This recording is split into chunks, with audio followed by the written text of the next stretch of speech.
ഇന്ന് രണ്ടാം അദ്വൈത സഭ മുന്നോട്ട് വയ്ക്കുന്ന പ്രമേയം എന്തുകൊണ്ടും ശ്രദ്ധേയമാണ്. ജാതിരഹിത സമൂഹ പുനരുത്ഥാനം. ഇത് കാലഘട്ടത്തിന്റെ ആവശ്യമാണ്. കാലഘട്ടത്തിന്റെ ആവശ്യമാണ് എന്ന് പറയുമ്പോൾ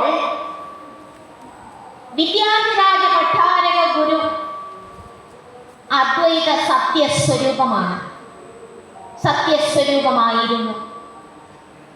കാലാതീതമായ സത്യത്തെ മാനവരാശിക്ക് കാട്ടിക്കൊടുത്തുകൊണ്ട് കാലയവനികൾക്കുള്ളിൽ മറയാതെ മങ്ങാതെ എന്നും പ്രശോഭിക്കുന്ന അദ്വൈത സത്യം, അതത്രേ വിദ്യാധിരാജ പരമഭട്ടാരക ചട്ടമ്പി സ്വാമി തിരുവടികൾ. ആ അദ്വൈത സത്യം വിസ്മരിച്ചു പോയതാണ് ഇന്ന് സമൂഹത്തിൽ സമസ്ത മേഖലകളിലും നേരിടുന്ന മൂല്യച്യുതിക്ക് കാരണമായിരിക്കുന്നത്. നമുക്കിവിടെ തന്നെ ഈ സഭയിൽ തന്നെ ദർശിക്കാൻ കഴിയുന്ന ഒരു കാര്യം, യുവജനത ഇവിടെ പങ്കെടുത്ത് കാണുന്നില്ല.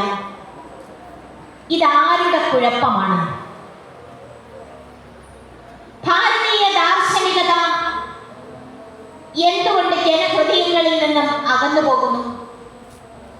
ശാസ്ത്ര സാങ്കേതിക വിദ്യകളുടെ പുരോഗതി വർദ്ധിച്ചു എന്ന് കരുതി മാനവരാശിയുടെ മനുഷ്യത്വം നഷ്ടപ്പെട്ടു പോകരുത്. സ്വാർത്ഥതയ്ക്ക് മാത്രം പ്രാധാന്യം കൊടുത്തുകൊണ്ട് ആർഭാടത്തിനും അനാചാരത്തിനും ശ്രദ്ധ നൽകിക്കൊണ്ട് എന്തുകൊണ്ട് കേരള ജനത അപഥസഞ്ചാരം നടത്തുന്നു? ഇതിന് ഉത്തരവാദി ആരാണ്? നാം ഓരോരുത്തരും ഉറക്കെ ചിന്തിക്കേണ്ട ഒരു ചോദ്യമാണ് നമ്മളുടെ മുന്നിലുള്ളത്.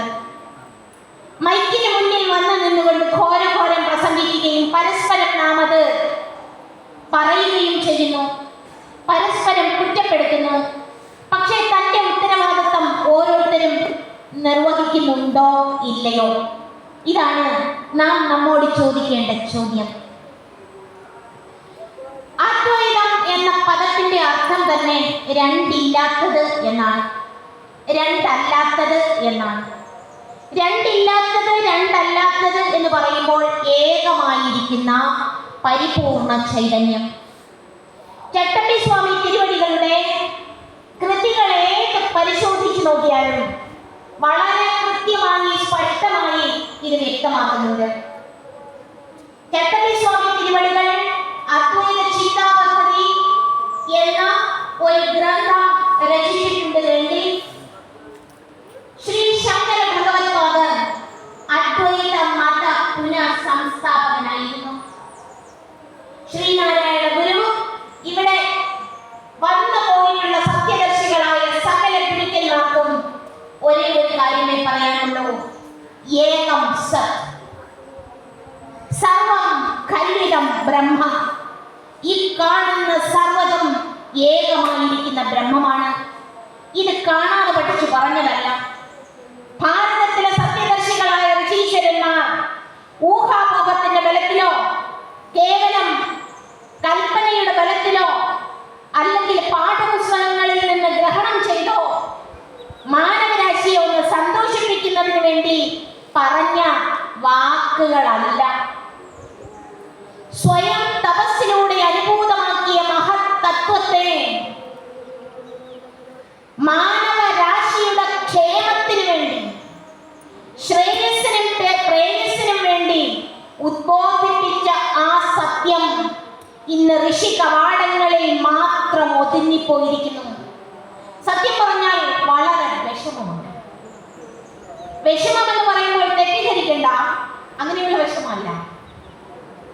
ഈ പരമമായ സത്യം ഇന്ന് സത്യദർശികളായ ഗുരുക്കന്മാർക്ക് പൊതുസഭയിൽ പറയേണ്ട ആവശ്യമില്ല എന്ന തരത്തിലേക്ക് സമൂഹം പോലും അധപ്പതിച്ചിരിക്കുന്നു. ഇത് കേൾക്കുന്നത് കൊണ്ട് ഞങ്ങൾക്ക് പ്രയോജനമുണ്ടോ? അദ്വൈത സത്യം ശ്രവണം ചെയ്താൽ ഞങ്ങൾക്ക് എന്ത്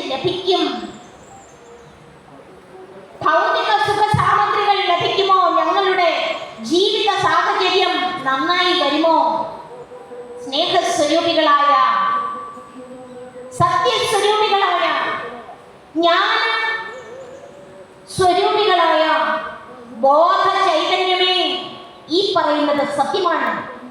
നമ്മളുടെ ശിഷ്യന്മാർ നമ്മോട് ആരോടും യാതൊരുവിധ അസത്യ പ്രസ്താവനയും നടത്തിയിട്ടില്ല. അവർക്ക് കള്ളം പറയേണ്ട ആവശ്യവുമില്ല. അവർ പറഞ്ഞത് നമ്മൾ എന്തിന് വിസ്മരിക്കുന്നു?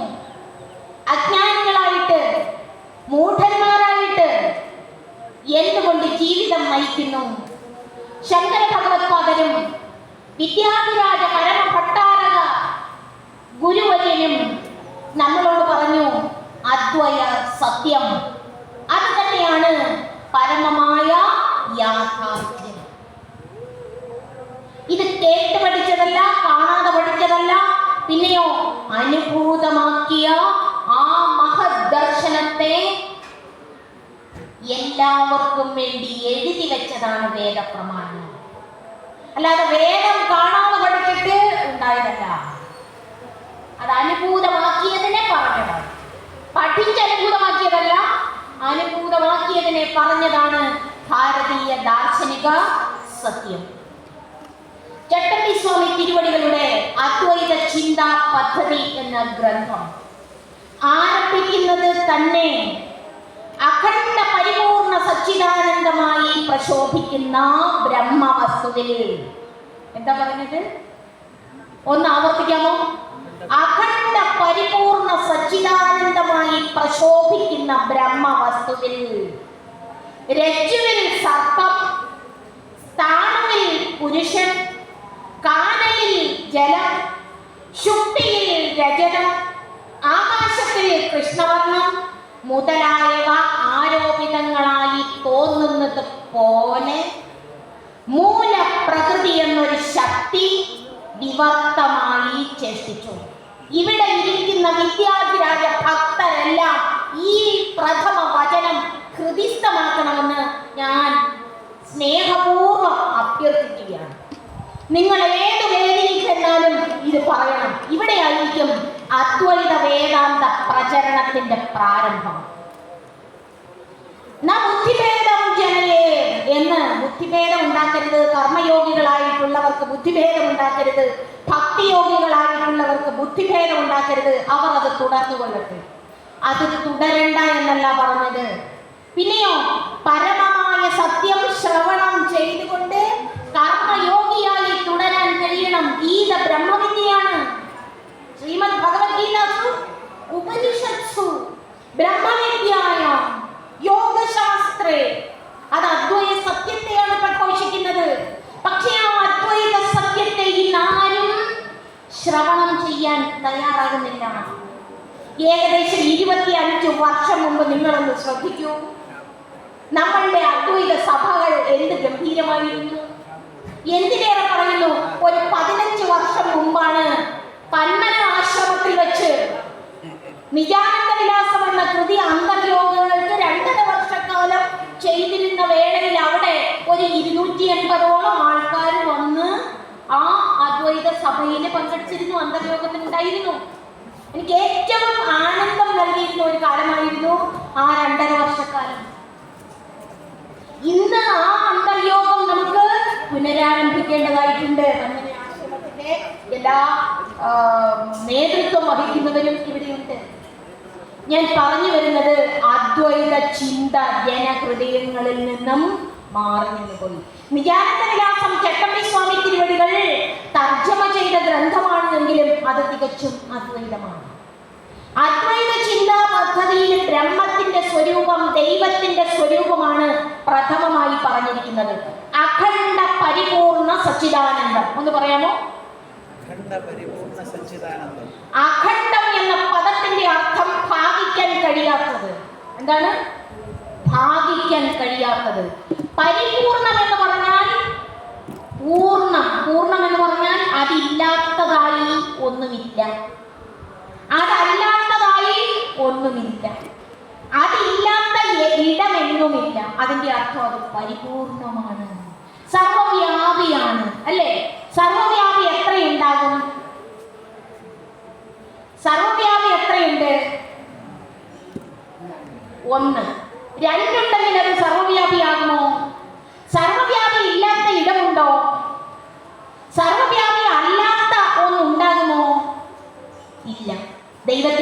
മനസ്സിലാകുന്നുണ്ടോ? അഖണ്ഡ പരിപൂർണ സച്ചിദാനന്ദം. സച്ചിദാനന്ദത്തിന്റെ നിർവചനം എത്ര ദിവസം പറഞ്ഞാലും അവസാനിക്കാത്തതാണ്. ഉണ്ണ അദ്വയം. സത്ത് എന്ന് പറഞ്ഞാൽ എല്ലാ അനുഭവങ്ങളിലും ഉണ്ട് എന്നുണ്ട്. ഇല്ല എന്ന് പറയുന്ന അനുഭവത്തിലും ഇല്ലായ്മ ഉണ്ട്. ഞാൻ ചേരാതെ ഒരനുഭവം ഇല്ലാത്തത് കൊണ്ട് ഞാൻ ഉണ്ട് എന്ന ഉണ്മയോട് ചേർന്നാണ് സകല അനുഭവങ്ങളും നിലനിൽക്കുന്നത് എന്നുള്ളതിനാൽ ഉണ്മ പൂർണ്ണമാണ്. ആ ഉണ്മയാണ് സത്ത്. സകല അനുഭവങ്ങളെയും പ്രശോഭിപ്പിക്കുന്ന ആദ്യന്തരഹിതമായിരിക്കുന്ന പ്രകാശമാണ് ചിത്ത്. ആ സത്തും ചിത്തും സ്വരൂപമായിരിക്കുന്ന അദ്വയ അനുഭവ നിലയാണ് ആനന്ദം. ത്വം ഹി ബ്രഹ്മമുന്നേ എന്ന് പറഞ്ഞാൽ ഇരിച്ചു പറയാനുള്ളതല്ല, ഫോട്ടോയെ പഠിപ്പിക്കാനുള്ളതല്ല, ദേഹോഹം ബുദ്ധി നിലനിർത്താനുള്ളതല്ല. ആണോ? ആണോ അല്ലയോ? വളരെ മനോഹരമായി മന്ദസ്മിതത്തോട് ആസ്വദിക്കുന്ന ധന്യാത്മാക്കൾ ഇവിടെയുണ്ട് എന്നുള്ളതിൽ സന്തോഷം തോന്നുന്നു, അല്ലേ? അപ്പോൾ ഇതിന്റെ അർത്ഥം നമ്മൾ കൃത്യമായിട്ട് മനസ്സിലാക്കി കഴിഞ്ഞാൽ ദൈവത്തിന്റെ സ്വരൂപത്തെ പറ്റി ആർക്കും സംശയം വരില്ല. അങ്ങനെയെങ്കിൽ ഇത്രയധികം വിഗ്രഹങ്ങൾ എന്തിനാണ്? വിശേഷേണ ഗ്രഹിക്കണം. എങ്ങനെ വിശേഷേണ ഗ്രഹിക്കണം? ഏത് വിഗ്രഹം കണ്ടാലും ആ വിഗ്രഹത്തെ സർവവ്യാപി സർവശക്ത എന്നാണ് നിങ്ങൾ വിളിക്കുന്നത്. അവിടെ ഗുരുവായൂരപ്പന്റെ മുന്നിൽ ചെന്ന് നിന്നാൽ ഉണ്ടും തള്ളും കഴിഞ്ഞ് ക്യൂ ഒക്കെ കഴിഞ്ഞ് മുട്ടുകൊണ്ടൊരു തള്ളും കൊടുത്ത് പലരെയും തള്ളി പുറമോട്ടാക്കി ഗുരുവായൂരപ്പന്റെ മുമ്പിൽ ചെന്ന് നിൽക്കുമ്പോൾ നിങ്ങൾ എന്താ ചെയ്യുന്നത്? കണ്ണടയ്ക്കും. അവിടെ വരെ ചെല്ലുന്നത് വരെ സകലവിധ ഉന്തൻ തള്ളും നടത്തിയിട്ട് അവിടെ എത്തിക്കഴിയുമ്പോൾ കണ്ണടയ്ക്കും. എന്താ ഇവിടെ നിന്ന് കണ്ണടച്ച പോലെ അവിടെ നിന്ന് കണ്ണടയ്ക്കുമ്പോൾ ഒരു കാര്യം മനസ്സിലാക്കുക, അകത്തിരിക്കുന്ന സാക്ഷാത് ഗുരുവായൂരപ്പൻ, ആ ചൈതന്യ സ്വരൂപൻ ഹൃദിസ്ഥിതനാണ്. സഹജ പ്രേരണയാണ് കണ്ണടയ്ക്കുക എന്നുള്ളത്. ആരും പഠിപ്പിച്ചു തരുന്നതല്ല, സഹജമായിട്ട് കണ്ണടയ്ക്കുന്നു. കണ്ണടച്ച് നോക്കുമ്പോൾ ഹൃദിസ്ഥിതനായി ആ ചൈതന്യ സ്വരൂപൻ ഉള്ളിലുണ്ട്. ഗുരുവായൂരപ്പൻ ഗുരുവായൂരിൽ മാത്രമിരിക്കുന്ന ചൈതന്യമല്ല, സകല ചരാചരങ്ങളുടെയും ഉള്ളിലിരിക്കുന്ന അദ്വയബോധമാണ്. ഇത് തിരിച്ചറിഞ്ഞുകൊണ്ട് നമ്മൾ സകല ഉപാസനയും നടത്തിക്കൊള്ളൂ. ഇതുപോലെ കർമ്മയോഗവും ഭക്തിയോഗവും ജ്ഞാനയോഗവും ഒക്കെ വളരെ വിശദമായി ചർച്ച ചെയ്യേണ്ടതാണ്. എന്നാൽ ഇന്നത്തെ സഭയ്ക്ക് ഈ അദ്വൈത സത്യത്തെ വളരെ ഗംഭീരമായി വിശദീകരിക്കാനൊന്നും സമയമില്ല. തെളിയിക്കാനോ ശാസ്ത്രീയമായി ഒന്ന് ഉദ്ബോധിപ്പിക്കാനോ ഉള്ള സമയമില്ല. ഇന്നത്തെ സഭ ജാതിരഹിത സമൂഹ പുനരുത്ഥാനമാണ്. ജാതി ഈ സമൂഹത്തിൽ നിന്ന് ഒഴിവാക്കാൻ കഴിയുമോ കഴിയില്ലയോ? ഒരു ചോദ്യം ചോദിച്ചോളൂ. ഈ സമൂഹത്തിൽ നിന്ന് ജാതി നീക്കം ചെയ്യാൻ കഴിയുമോ കഴിയില്ലയോ? നിങ്ങളുടെ സഭയോടുള്ള ഒരു ചോദ്യമാണ്. എല്ലാവർക്കും ഇപ്പോഴും സംശയമാണ്. അവനവന്റെ ഹൃദയത്തിൽ നിന്ന് ഉച്ചാടനം ചെയ്യാൻ കഴിയുമോ കഴിയില്ലയോ? കഴിയും. ഇത് ഓരോരുത്തരും അവരവരോട് ചോദിക്കേണ്ട ഒരു ചോദ്യമാണ്. നാം വിഭാവന ചെയ്തിരിക്കുന്ന പ്രമേയം നമുക്ക് നടപ്പിലാക്കാൻ കഴിഞ്ഞില്ല എങ്കിൽ പിന്നെ ആർക്ക് നടപ്പിലാക്കാൻ കഴിയും? മറ്റൊരാൾക്ക് നടപ്പിലാക്കാൻ കഴിയുമോ? കഴിയില്ല. നമുക്കാണ് നടപ്പിലാക്കേണ്ടത്. ജാതിരഹിത സമൂഹം ഇവിടെ നമുക്ക് സംസിദ്ധമാക്കണം എന്നുള്ളത് അദ്വയ സത്യത്തിന്റെ ബലത്തിലല്ലാതെ സാധ്യമല്ല. ഇത് ശങ്കര ഭഗവത്പാദർ വളരെ വ്യക്തമായി അദ്വയ സത്യത്തെ പറഞ്ഞിട്ടുണ്ട്. ജാതി നീതി കുല ഗോത്ര ദൂരകം, ജാതി നീതി കുല ഗോത്ര ദൂരകം, നാമരൂപ ഗുണദോഷ വർജിതം, ദേശകാല വിഷയാദിവർത്തിയ ബ്രഹ്മതത്വമസി ഭാവയാത്മനി. ജാതി, ആചാരമര്യാദ, കുലം, ഗോത്രം ഇവയ്ക്കൊക്കെ ദൂരെയായി വർത്തിക്കുന്ന, ജാതിയില്ലാത്ത, ഗോത്രമില്ലാത്ത, കുലമില്ലാത്ത, ആചാരമര്യാദകളില്ലാത്ത നാമവും രൂപവുമില്ലാത്ത, ഗുണദോഷങ്ങളാൽ വിവർജിതമായിരിക്കുന്ന, ദേശകാല പരിമിതമല്ലാത്ത ആ പരമസത്യത്തെ, ആ ബ്രഹ്മതത്വത്തെ സർവദാ ഭാവന ചെയ്യുക. കുഞ്ഞേ, നീ ഈ ദേഹമല്ല. അസ്ഥി, മജ്ജ, മലം, മൂത്രം, രക്തം ഇത്യാദികളുടെ സംഘാതമായിരിക്കുന്ന ഈ ദേഹം, ഈ മാംസമുള്ള കുഞ്ഞെ നീ അല്ല. കേൾക്കുന്നുണ്ടോ? ഇത് ഞാനല്ല പറഞ്ഞത്, ഗംഭീരമായി പറഞ്ഞത് വിദ്യാധിരാജ ഭഗവാനാണ്. ഭഗവാൻ പറഞ്ഞു, നിങ്ങളുടെ മുമ്പിൽ ഒരു ചരട് വലിച്ചു കെട്ടുന്നതായി ഭാവന ചെയ്യുക. ആ വലിച്ചു കെട്ടിയിരിക്കുന്ന ചരടില് ഈ സ്ഥൂല സൂക്ഷ്മ കാരണ ശരീരങ്ങളെ ശോധന ചെയ്ത് മാറ്റുന്ന രീതിയാണ് ശരീരത്രയ ശോധന നിരൂപണ പ്രകരണം. നമ്മളൊക്കെ പഠിക്കണം. എന്നിട്ട് പറയുക, അസ്ഥി എടുത്ത് കെട്ടിത്തൂക്കിയിടുക, മലം, മൂത്ര, മജ്ജ ഇത്യാദികൾ കെട്ടിത്തൂക്കിയിട്ടിട്ട് ഇതൊക്കെ നിങ്ങളാണോ എന്നൊന്ന് മാറി നിന്ന് നോക്കിക്കാണുക. അവനവന്റെ ശരീരത്തെ ഒന്ന് ഭാവന ചെയ്താൽ മതി. മുമ്പിലൊരു ചരട് വലിച്ചു കെട്ടിയോ? കെട്ടിയിട്ട് അവനവന്റെ അസ്ഥിയും മജ്ജയും മലവും മൂത്രവും എടുത്ത് കെട്ടി തൂക്കിയിടുന്നതായി ഭാവന ചെയ്യുക. ഇത് നിങ്ങളാണോ? എന്റെ അസ്ഥി ഞാനാണോ? എങ്കിൽ എന്റെ മല ഞാനാണെന്ന് പറയും, എന്റെ മൂത്രം ഞാനാണെന്ന് പറയും. ഞാനല്ല പറഞ്ഞത്, ഇത് ശങ്കര ഭഗവത്പാദർ പറഞ്ഞതാണ്. ഇത് ഞാനാണോ? അല്ല. ഈ സ്ഥൂല ശരീരം നമ്മളല്ല എന്ന് തിരിച്ചറിയണം. സ്ഥൂല ശരീരാഭിമാനിയായി ജീവിക്കുന്ന കാലത്തോളം മനുഷ്യന് സ്വസ്ഥതയില്ല, ഭേദബുദ്ധി ഉണ്ടായിരിക്കും. എന്റെ ശരീരം ഞാനാണെന്നുള്ളത് മൂഢത്വമാണ്. എന്റെ ശരീരം ഞാനാണ് എന്നുള്ളത് മൂഢത്വമാണ്. എന്റെ മനസ്സ്, എന്റെ ചിന്ത ഞാനാണെന്നുള്ളത് മൂഢത്വമാണ്.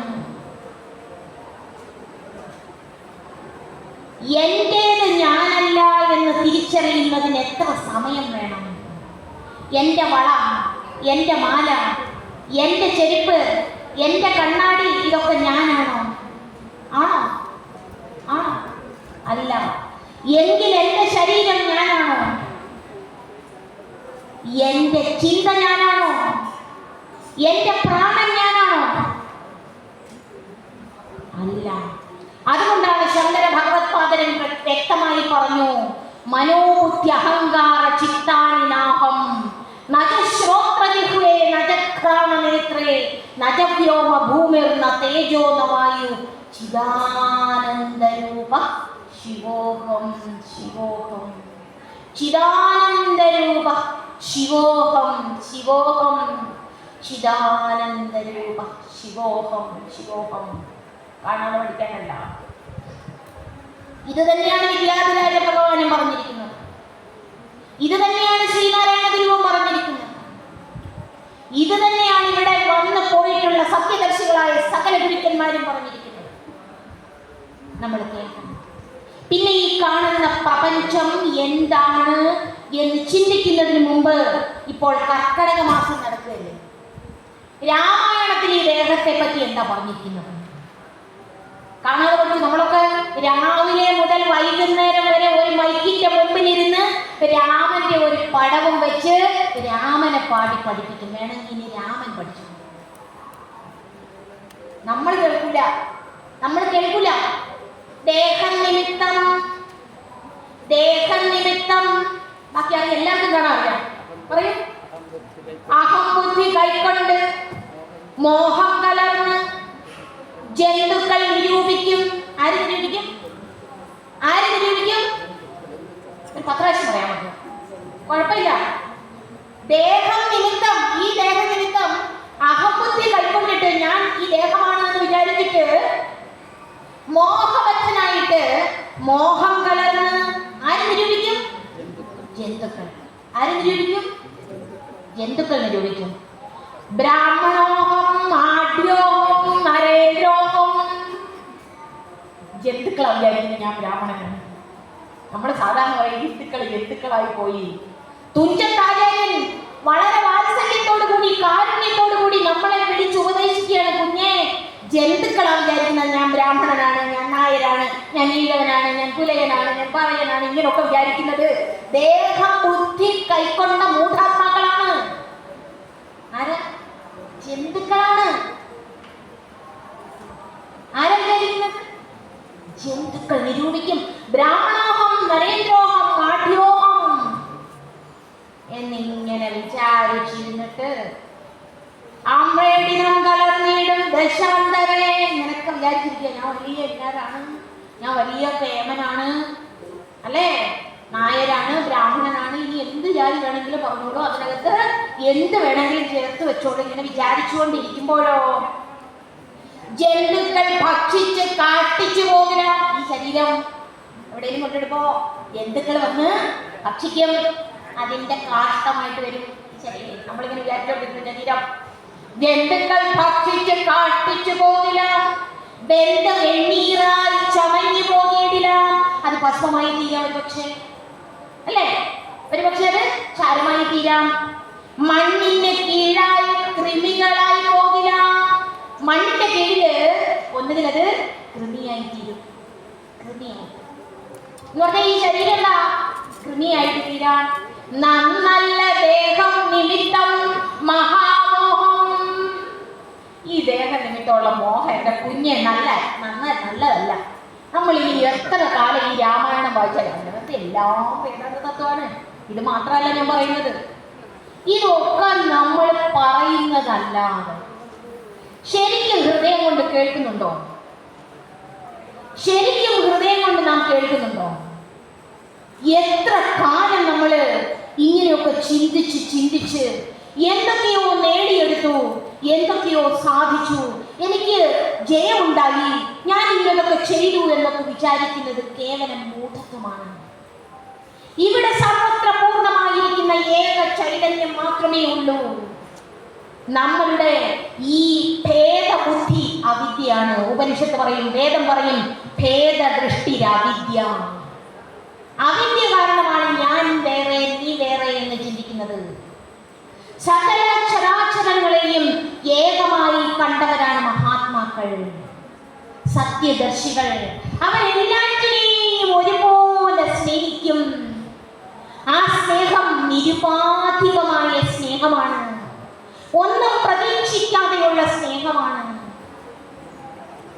മറ്റുള്ളവർ ഞാൻ അവരെ സ്നേഹിക്കുന്നു എന്നറിയാതെ ഭേദമാക്കാതെയുള്ള സ്നേഹം, അവിടെ നാമരൂപങ്ങളില്ലാത്ത സ്നേഹം. നമ്മൾ ഈ പ്രപഞ്ചത്തിൽ ഇരുന്നു കൊണ്ട് എന്താ ധരിക്കുന്നത്? ഈ പ്രപഞ്ചത്തെ കുറിച്ച് നമുക്ക് എന്തറിയാം? യഥാർത്ഥത്തിൽ ഒന്നും അറിയില്ല. ഈ ഭൂമി എത്ര വേഗത്തിലാണ് ചുറ്റിക്കറങ്ങിക്കൊണ്ടിരിക്കുന്നതെന്ന് നമുക്കറിയാം. 1,07,000 km/h ഈ ഭൂമി ചുറ്റിക്കറങ്ങിക്കൊണ്ടിരിക്കുകയാണ്. അതതിന്റെ സ്വന്തം അച്ചുതണ്ടിൽ 1670 km/h ചുറ്റിക്കൊണ്ടിരിക്കുകയാണ്. അതേസമയം തന്നെ സൂര്യൻ നിശ്ചലനായി നിൽക്കുന്നു എന്ന് ശാസ്ത്രം പറഞ്ഞു എന്ന് കുഞ്ഞിലെ പഠിപ്പിച്ചിരിക്കുന്നത് ആ സൂര്യൻ ഏതാണ്ട് 7,20,000 km/h ഓടിക്കൊണ്ടിരിക്കുകയാണ്. ഇങ്ങനെ ഒരു സൗരയൂഥം ഉള്ളതുപോലെ 50,000-ൽ പരം സൗരയൂഥങ്ങളുണ്ട്. അതിനിടയ്ക്ക് ഒരിടത്തിരുന്ന് ഞാൻ ഇന്നാരാണ് ഇന്നതൊക്കെ ചെയ്തു എന്ന് പറഞ്ഞുകൊണ്ടിരിക്കുമ്പോ തന്നെ ചത്തും പോകും. ഇത്തമോരോന്ന് ചിന്തിച്ചിരിക്കവേ ചത്തുപോകുന്നു പാപം ശിവ ശിവ. ഇങ്ങനൊക്കെ ചിന്തിച്ചുകൊണ്ടിരിക്കുമ്പോ ചത്തുപോകുന്നത് അതിനെ നിമിഷം നമ്മൾ കണ്ടുകൊണ്ടിരിക്കുക. പിന്നെയും തീരില്ല. ഈ ദേഹബുദ്ധി എത്ര കാലം നാം ഈ ദേഹബുദ്ധി വെച്ചുകൊണ്ടിരിക്കും? നമുക്ക് എന്ത് ചെയ്യാൻ കഴിയും? ഒന്നും ചെയ്യാൻ കഴിയില്ല. ഈ ദേഹം ജഡമാണെന്ന് അറിഞ്ഞുകൊണ്ട്, മനസ്സ് ജഡമാണെന്ന് അറിഞ്ഞുകൊണ്ട്, ബുദ്ധി ജഡമാണെന്ന് അറിഞ്ഞുകൊണ്ട്, പ്രാണൻ ജഡമാണെന്ന് അറിഞ്ഞുകൊണ്ട്, ഈ പ്രാണനെയും ബുദ്ധിയെയും മനസ്സിനെയും ഇന്ദ്രിയങ്ങളെയും ചൈതന്യവത്താക്കിയിരിക്കുന്ന സർവത്ര പൂർണ്ണമായിരിക്കുന്ന നാമരൂപരഹിതമായ അരൂപമായ ചൈതന്യത്തെ അനുധ്യാനം ചെയ്യണം. ഈ വാക്കുകൾ നിർഗളിക്കുമ്പോൾ ഒരു കാര്യം മനസ്സിലാക്കണം. നിങ്ങൾ വിചാരിക്കും മാതാജിയാണ് നിങ്ങളോട് സംസാരിക്കുന്നത്. സ്നേഹസ്വരൂപികളെ, മാതാജിക്ക് സംസാരിക്കാൻ പറ്റില്ല. അങ്ങനെ ഒരു മാതാജിയും അദ്വൈത സത്യത്തിലില്ല. അങ്ങനെ ഒരു മാതാജി അദ്വൈത സത്യത്തിലില്ല. വ്യവഹാരിക സത്യത്തിൽ വേണമെങ്കിൽ പറഞ്ഞെന്നിരിക്കാം. അപ്പോഴും ഉൾക്കണ്ണുകൊണ്ട് ഒരു കാര്യം ബോധ്യമാകണം. Everything is energy. Everything is energy.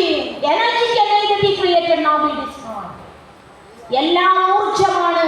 ഐൻസ്റ്റീന്റെ കണ്ണുകളിൽ കൂടി നോക്കിയപ്പോൾ അല്ലേ, ബുദ്ധിയുടെ സൂക്ഷ്മത കൊണ്ട് ഈ പ്രപഞ്ചത്തിന്റെ സ്വരൂപം ഊർജമാണെന്ന് അറിഞ്ഞാൽ ഈ ശരീരത്തെ നിങ്ങൾക്ക് കാണാൻ കഴിയുമോ?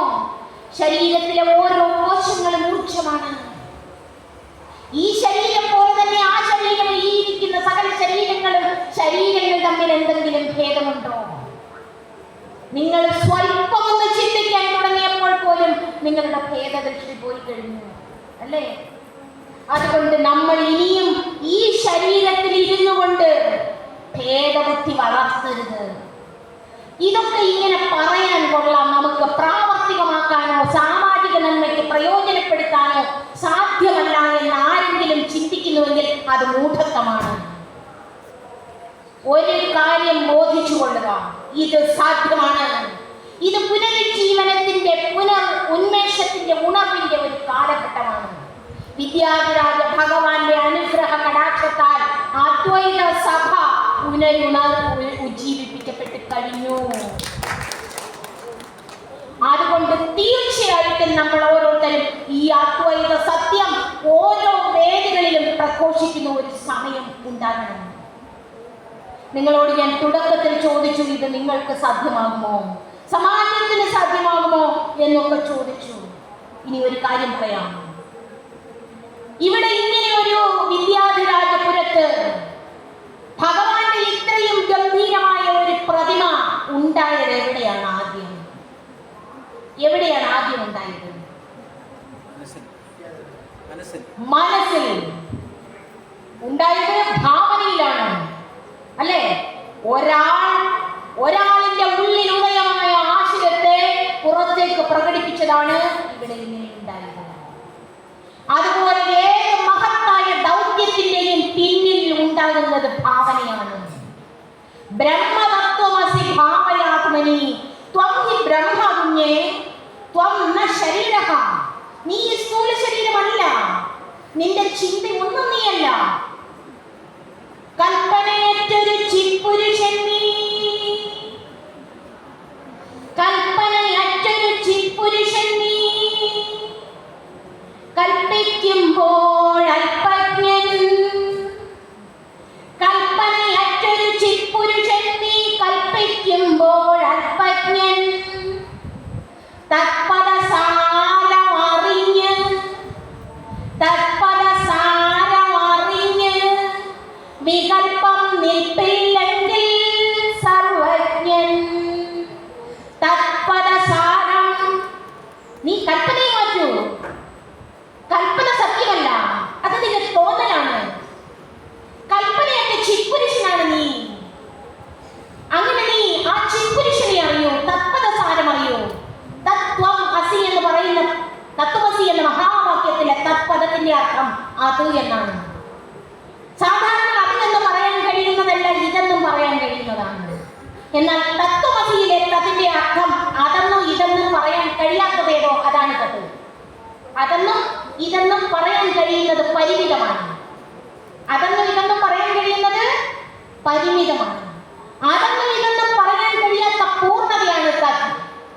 ത്വം തത് അസി എന്ന് പറയുന്നത് പോലെ ആ ചിപ്പുരുഷനാണ് കുഞ്ഞ്. കൽപ്പനയറ്റൊരു ചിപ്പുരുഷൻ നീ, കൽപ്പിക്കുമ്പോൾ അല്പജ്ഞൻ. തത്പദ സാരം അറിഞ്ഞു വികൽപ്പം നിൽപ്പില്ലെങ്കിൽ സർവജ്ഞൻ. എന്റെ ഗുരുനാഥൻ ബ്രഹ്മശ്രീ ശാന്താനന്ദഗിരി സ്വാമിജിയുടെ പൂർണ്ണാനുഭൂതിയുടെ വരികളാണ്. യഥാർത്ഥത്തില് ഏത് സത്യദർശിക്കും ഇത് മാത്രമേ പറയാനുള്ളൂ. ഇത് ബോധ്യപ്പെട്ട വിദ്യാധിരാജ ഭഗവാൻ ഒരു ഭേദവുമില്ലാതെ എല്ലാവരോടും ഇടപെട്ടു. ഈഴവരോട് ചേർന്ന് ഇടപെട്ടത് കൊണ്ട് ചട്ടമ്പി സ്വാമി തിരുവടികളെ പറഞ്ഞിരുന്നത് സ്വാമി തിരുവടികളെ കണ്ടാൽ ഉടല് പുറത്തെടുത്ത് കഴുകണം. ഈടവരെ തൊട്ടുണ്ടെന്ന ഭഗവാനാണ്, അടുപ്പിക്കാൻ പറ്റില്ല എന്ന് പറഞ്ഞിരുന്ന കാലവും അന്നുണ്ടായിരുന്നു. എന്നാൽ ആ ചട്ടമ്പി സ്വാമി തിരുവടികൾ യാതൊരുവിധ ഭേദവുമില്ലാതെ, ചട്ടമ്പി സ്വാമി തിരുവടികളായാലും ശ്രീനാരായണ ഗുരുവായാലും അന്നുണ്ടായിരുന്ന സകല ജനങ്ങളുടെ എവിടെ എന്നറിയില്ല 3 ദിവസം മാത്രം ഓരോ ഗൃഹത്തിലും തങ്ങി ആശാപാശങ്ങൾ അറ്റ് വാസന ക്ഷയിച്ച് ധൂളി പോലെ ആകാശാദി പ്രപഞ്ചത്തെ കണ്ട് തത്വസ്വരൂപമായി വിരാജിച്ച വിദ്യാധിരാജനെ ആർക്കറിയാൻ പറ്റും? മനസ്സുള്ളിടത്തോളം ആർക്കും വിദ്യാധിരാജനെ അറിയാൻ പറ്റില്ല. പരമഭട്ടാരകേശന മനസ്സുകൊണ്ട് അറിയാൻ കഴിയുന്നവനല്ല. ആ അദ്വൈത ചൈതന്യം തത്വമാണ്. അതുകൊണ്ടാണ് കാലാതീതമായി വിരാജിക്കുന്നത്. യാതൊരുവിധ ആശയമില്ലാതെ വിരാജിച്ച മഹാമനീഷി. അങ്ങനെയുള്ള മഹാമനീഷി ജീവകാരുണ്യ നിരൂപണം എഴുതി വെച്ച ഗ്രന്ഥമല്ല. മാനവരാശിയുടെ ക്ഷേമത്തിന് വേണ്ടി എന്തെങ്കിലുമൊക്കെ കുറിച്ചിട്ടു എന്ന് വിചാരിച്ച അദ്ദേഹത്തിന്റെ ഹൃദയത്തെ ആർക്ക് മനസ്സിലാക്കാൻ കഴിയും? ചട്ടമ്പി സ്വാമി തിരുവടികൾ അദ്ദേഹത്തിന്റെ മുറിയിൽ വിശ്രമിച്ചിരുന്ന സമയത്ത് ഒരു ഭക്തൻ അകത്തേക്ക് കയറി വന്നു. നോക്കിയപ്പോൾ സ്വാമി തിരുവടികളുടെ തലയ്ക്ക് പിറകിൽ ഒരു ചിലന്തിയിരിക്കുന്നു. അദ്ദേഹം ഉടനെ തന്നെ പുറത്തേക്ക് പോയി ഒരു ചൂരി എടുത്തുകൊണ്ടുവന്നു. ആ ചിലന്തിയെ അടിച്ചു കൊല്ലാൻ. സ്വാമി തിരുവടികൾ പറഞ്ഞു, എന്തേ നീ ചെയ്യുന്നത്? നീ ഇവിടെ വരുന്നതിന് മുമ്പ് എന്നോടൊപ്പം താമസമാക്കിയതാണ് ആ ചിലന്തി, തൊടാൻ അവകാശമില്ല. ഒരു ദിവസം സ്വാമി തിരുവടികളെ ഒരു വീട്ടിലേക്ക് ഭക്ഷണത്തിന് ക്ഷണിച്ചു. സദ്യക്ക് എല്ലാ ചിട്ടവട്ടങ്ങളും ശരിയായി. ഭഗവാൻ എന്നാൽ സദ്യ കഴിക്കാൻ ഒരുങ്ങാം. അപ്പോഴതാ ഒരു പൂച്ച അവിടെ എത്തി. കാരണം സ്വാമി വരുന്ന വഴിയാണല്ലോ എന്ന് വിചാരിച്ച് പൂച്ചയെ കാലുകൊണ്ടൊരു തട്ട് കൊടുത്തു. സ്വാമിക്ക് സഹിക്കാൻ കഴിഞ്ഞില്ല. ആ തട്ട് കൊണ്ടത് സ്വാമിക്കാണ് എന്ന് അവർക്ക് മനസ്സിലാവില്ല. ഇങ്ങനെയൊക്കെ കഥകൾ കേൾക്കുമായിരിക്കും. പക്ഷെ ഇതൊന്നും കഥകളല്ല, സംഭവമാണ്, യാഥാർത്ഥ്യമാണ്. സ്വാമി പറഞ്ഞു, നിങ്ങൾക്ക് ആ പൂച്ചയ്ക്ക് ഭക്ഷണം കൊടുക്കാൻ കഴിഞ്ഞില്ല എങ്കിൽ കൊടുക്കണ്ട. പക്ഷെ അതിനെ ഉപദ്രവിച്ചത് എന്തിനാണ്? ആ പ്രാണിയുടെ വിശപ്പും എല്ലാ പ്രാണികളുടെ വിശപ്പും എന്റെ വിശപ്പ് ഒരുപോലെയാണ്. അതിനെ ഒരു തരത്തിലും ഉപദ്രവിക്കാൻ നിങ്ങൾക്ക് അധികാരമില്ല, അവകാശമില്ല. ശ്രീനാരായണ ഗുരുദേവൻ പറഞ്ഞു, ഒരു പീഡ ഉറുമ്പിനും വരുത്തരുതെന്നുള്ള അനുകമ്പയും സദാ കരുണാകര നൽകുള്ളിൽ നിൻ തിരുമൈ വിട്ടകലാതെ ചിന്തയും. ഒരു ഉറുമ്പിനെ പോലെ ഉപദ്രവിക്കാത്ത ഹൃദയം. ഒരു ഉറുമ്പ് വെള്ളത്തിൽ വീണ് കിടക്കുന്നത് കാണുമ്പോൾ ഒരു പേപ്പർ കൊണ്ട് അതിനെ ഒന്ന് രക്ഷിച്ചാൽ കൊള്ളാമെന്ന് തോന്നുന്ന ഹൃദയം.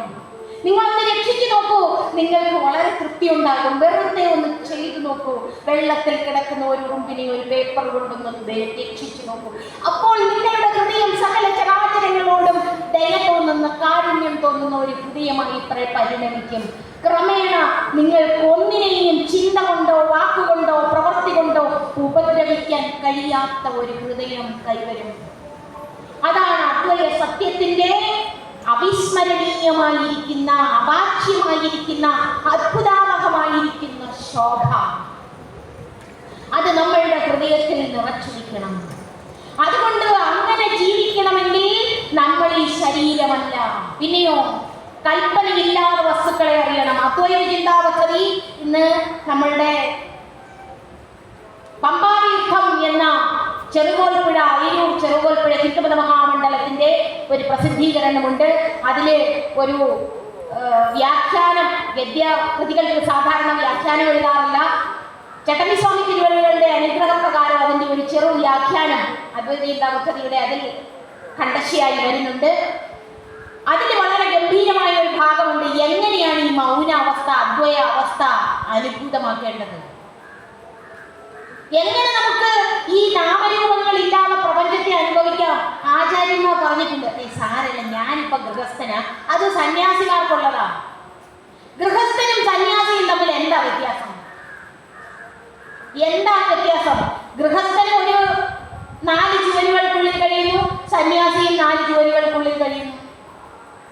ഗൃഹസ്ഥൻ ഒരുപക്ഷെ മുണ്ടനം ചെയ്തിട്ടുണ്ടാകില്ല, സന്യാസി മുണ്ടനം ചെയ്തിട്ടുണ്ട്. ഗൃഹസ്ഥൻ സന്യാസ വേഷധാരി ആയിരിക്കില്ല, സന്യാസി കാഷായ വസ്ത്രധാരി ആയിരിക്കും, രുദ്രാക്ഷ പണിഞ്ഞിട്ടുണ്ടായിരിക്കും. ഉപരിപ്ലവമായ ചിഹ്നങ്ങൾ വ്യത്യാസം വരുന്നത് കൊണ്ട് ആന്തരിക നിലയ്ക്ക് വ്യത്യാസം ഉണ്ടാകുമോ? ഞാനൊരു ഗൃഹസ്ഥനാണ് എന്നൊരു ഗൃഹസ്ഥൻ അഭിമാനിക്കുന്നുണ്ട് എങ്കിൽ ഞാനൊരു സന്യാസിയാണ് എന്നുള്ള അഭിമാനവും തുല്യതയാർന്നതാണ്. ഇരുമ്പ് ചങ്ങലയും സ്വർണ്ണ ചങ്ങലയും എന്ന് വിചാരിച്ചാൽ മതി, രണ്ടും ബന്ധനമാണ്. ഒരു യഥാർത്ഥ സന്യാസി ഞാൻ സന്യാസിയാണെന്ന് പോലും വിചാരിക്കില്ല. ഞാനെന്ന ജീവാഹന്ത ചിരാഭാസനാണ്, അസത്യമാണ് എന്ന് തിരിച്ചറിഞ്ഞുകൊണ്ട് ഞാൻ കർമ്മം ചെയ്യുന്നവനല്ല എന്ന ബോധ്യത്തിൽ അനശ്വരാനന്ദമായി ആ അഭേദ ചൈതന്യത്തിൽ വിഹരിക്കുന്നവനാണ്. അതുകൊണ്ട് ദേഹോഹം ബുദ്ധി കൈവടിഞ്ഞ് ജീവിക്കുന്നതിന് ഗൃഹസ്ഥനും കഴിയും. കാരണം അനേകം രാജർഷിമാർ ഇവിടെ ഉണ്ടായിരുന്നു എന്ന് നമ്മളുടെ ചരിത്രം, നമ്മളുടെ പുരാണം ഒക്കെ പഠിപ്പിക്കുന്നുണ്ട്.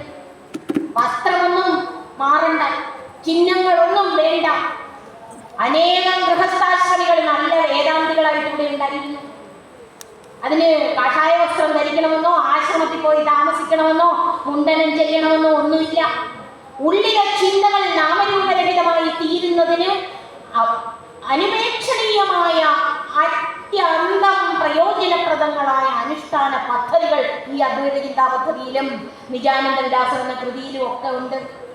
വിദ്യാധിരാജ ഇന്റർനാഷണൽ ഫൗണ്ടേഷൻ ഇനി ഇതിന്റെ പഠനം ഗംഭീരമായി നടത്തിയാൽ നമ്മളുടെ ഓരോരുത്തരുടെയും ഹൃദയത്തിൽ നിന്നും ഈ ജാതി കോമരം പിഴുതെറിയാൻ കഴിയും. അത് പിഴുതെറിയാൻ നമുക്ക് കഴിഞ്ഞാൽ നമ്മളുടെ സമൂഹത്തിൽ നിന്ന് ക്രമേണ ഇത് ഉച്ചാടനം ചെയ്യാൻ നമുക്ക് കഴിയും. അത് കഴിഞ്ഞാൽ മാത്രമേ നമ്മളുടെ സ്വാർത്ഥത ഒഴിവാകൂ. സ്വാർത്ഥത ഒഴിവാകാത്തിടത്തെങ്ങും സ്നേഹത്തിന്റെ നിസീമമായ ആ കരുണാകിരണം പ്രശോഭിക്കുകയില്ല. കരുണയില്ലാത്ത ദേശം ക്രൗര്യത്തിന്റെയും കൗടില്യതയുടെയും ദേശമായിരിക്കും. അതുകൊണ്ട് നിസ്വാർത്ഥതയുടെ സ്പന്ദനം ഹൃദയത്തിൽ നിറയ്ക്കണം. ലോക സമസ്ത സുഖിനോ ഭവന്തു എന്നുള്ള ഋഷിവചനം നമ്മളുടെ ഓരോ ഹൃദയ സ്പന്ദനത്തിലും നമുക്ക് ചേർത്ത് വയ്ക്കണം. അത് സാധ്യമാകുന്നതിന് വേണ്ടി ജാതി രഹിത സമയം അതിക്രമിക്കുന്നു, ഏറെ പേരിയിരിക്കുന്നു. അതുകൊണ്ടാണ് നിർത്തുന്നത്. എന്തായാലും നാമവും രൂപവും ഇല്ലാതെ വസ്തുവിനെ കാണുന്നതിനുള്ള അദ്വൈത ചിന്താ പദ്ധതിയിലെ ആ അനുഷ്ഠാന പദ്ധതി ആരംഭിക്കുന്നത് ഇങ്ങനെയാണ്. വസ്തു പ്രത്യഭിജ്ഞാനാർത്ഥമായി ഒന്നിനെ തന്നെ ഉറ്റുപാർത്തിരിക്കുമ്പോൾ ഗംഭീരമാണ്. എത്ര ഗംഭീരമാണെന്നറിയോ ഇതൊക്കെ. ഇതൊക്കെ അങ്ങോട്ട് പഠിക്കണം, അങ്ങോട്ട് മനനം ചെയ്യണം. ആസ്വദിച്ച് ചിന്തയില്ലാതെ വസ്തുവിനെ കാണാൻ പറ്റും. അങ്ങനെ പറ്റുമോ? നമുക്ക് പറ്റും. പിന്നെന്ത്? അതിന് കൽപ്പനാരൂപങ്ങൾക്കായി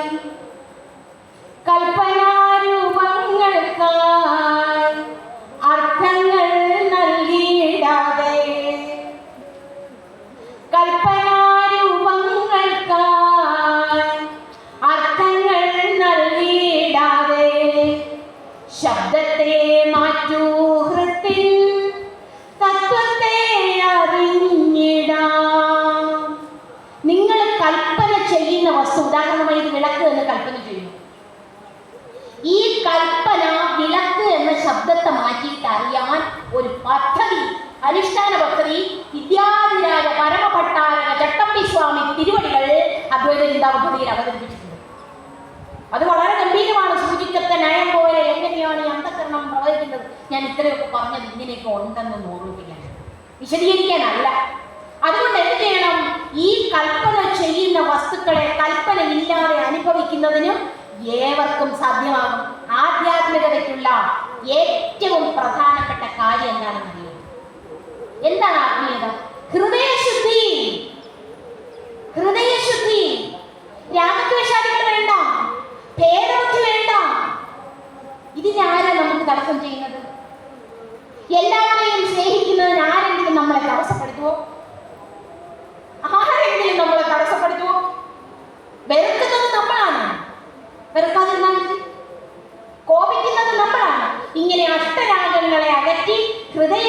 വരുത്തി നമ്മളുടെ ഹൃദയം നിർമ്മലമാക്കി തീർക്കുന്നതിന് ഏവർക്കും കഴിയട്ടെ എന്ന് ആത്മാർത്ഥമായി പ്രാർത്ഥിച്ചുകൊണ്ട് ആദ്യന്തരഹിതമായിരിക്കുന്ന അനശ്വര ചൈതന്യമായിരിക്കുന്ന വിദ്യാധിരാജ പട്ടാരകേശന്റെ അനുഗ്രഹ കടാക്ഷത്തോടു കൂടി ഈ വിദ്യാധിരാജ ഇന്റർനാഷണൽ ഫൗണ്ടേഷന്റെ ആഭിമുഖ്യത്തിൽ സംഘടിപ്പിച്ചിരിക്കുന്ന ഈ അദ്വൈത സഭ ഉദ്ഘാടനം ചെയ്തതായി അറിയിച്ചു.